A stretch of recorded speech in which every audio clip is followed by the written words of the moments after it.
Yes, people, we are back and we're doing a preview for the Merseyside derby. Liverpool versus Everton at Anfield tomorrow night, 8 o'clock kickoff at Anfield. And if Liverpool win, they get another win towards that Premier League title, Champions of England, once again. In the preview, we're going to be discussing some injury news, my score prediction, and my lineup prediction for the game, and my thoughts on the game tomorrow night. So let's get straight into it. I did see this from James Pearce regarding the injury news. Conor Bradley and Joe Gomez are stepping up their recovery from respective hamstring injuries. Bradley is the closer of the two to be playing again, but the game against Everton will come too soon as he is yet to resume full training. James Pearce has said that. He then also said, basically, Liverpool and Trent Alexander-Arnold are basically ruled out. I mean, look, Trent's not going to play to the end of April. I personally think Trent might not play a game for Liverpool ever again, to be honest with you. Just pure, and I said that after the PSG game because the hamstring he looked like he did was pretty bad. He looked like he was in tears, etc. He knew, oh God, this could be it. And if he's not expected back to the end of April, then he has to do his training and all that. And by that point, there's only 2-3 games left. So he might think, you know what? Got to save myself for Real Madrid in the Club World Cup, which he'll go to play for them for. But Everton's injury team news, they've got Calvert-Lewin and McNeil and Ndai as a doubt, and Malanga is obviously out till October for them. Obviously, we've discussed them. Ryan Gravenberch and Alisson Becker should be fine for the game tomorrow from reports. I've seen Ryan Gravenberch back in training, same with Alisson Becker. Alisson Becker obviously had a slight head injury. I think he was like, I actually don't know really what happened to him. He just basically put on his Instagram story saying, yo, I'm fine and stuff like that. So we expect Alisson to be able to play. And obviously Ryan Gravenberch obviously picked up a little injury in the Newcastle game, which the Netherlands team picked up on. And they basically shipped him back to Merseyside. And yeah, hopefully he should be fine to play that. That is the injuries regarding for Liverpool and Everton. Team form coming into the game. Liverpool, 3 wins in their last 5, losing the past 2, losing to Newcastle in the cup final and going out to Paris Saint-Germain in the Champions League round of the 16. It was a tough final week before the international break.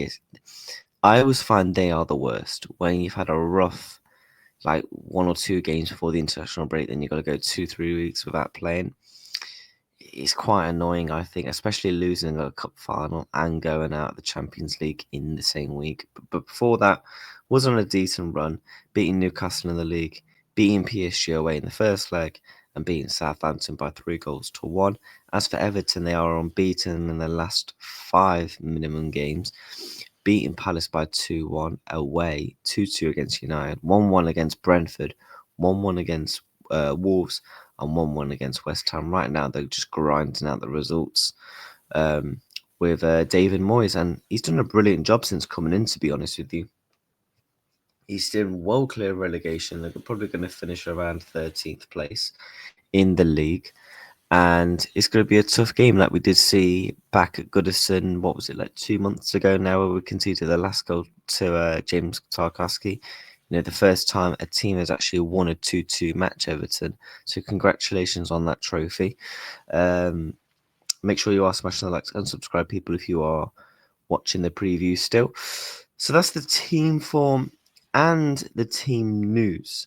Now, we're going to discuss some other key insights. Liverpool have scored 7 goals in their last 5 matches, have been awarded the most penalties this season on 9. I know there's a lot of rivals annoyed about that.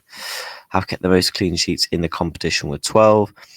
Everton have scored 7 goals in the last 5. Haven't kept a clean sheet in the past 7 matches and haven't lost in 6. So they're on a bit of a run, probably one of the best runs probably in a while for Everton, to be honest. To go 6 games without a loss in the past couple of years, it is quite decent for them. Now we are going to do my lineup prediction. So let's get into that. 4-2-3-1, of course. I think it's going to be really interesting. I think Allison will come back in, so it's going to be Allison.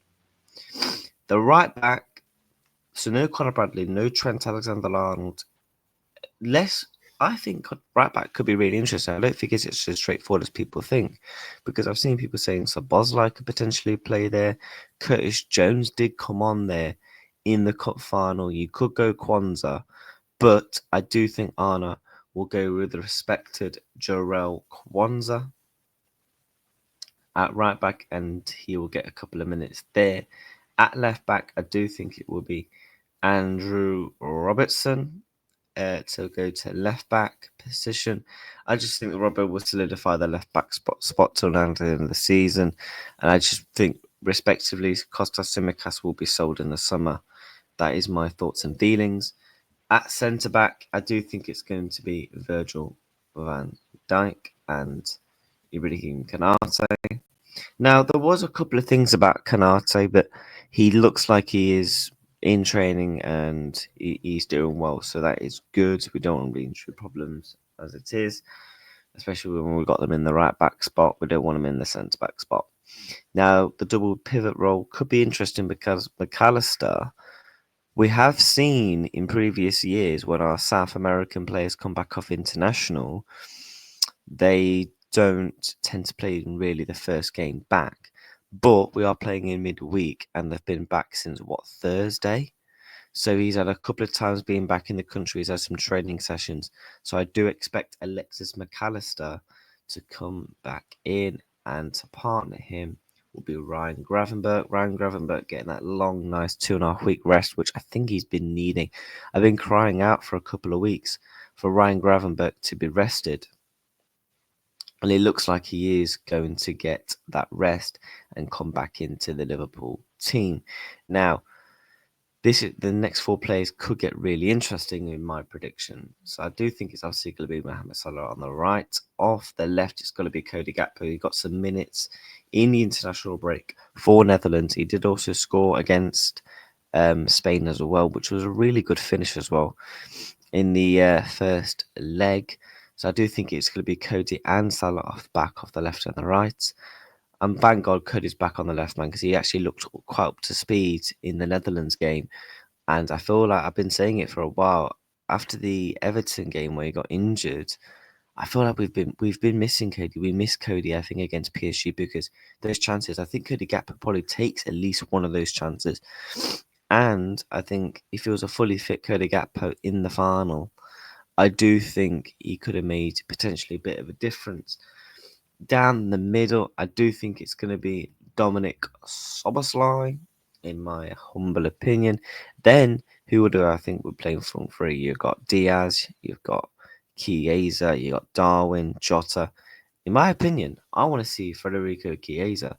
I'm sorry, but what Federico Chiesa showed me in that 15-20 minutes cameo against Newcastle in the cup final, it proves to me that he can do a job from now to the end of the season, because we've tried the Diaz down the middle route. It's worked and it's not worked at the same time.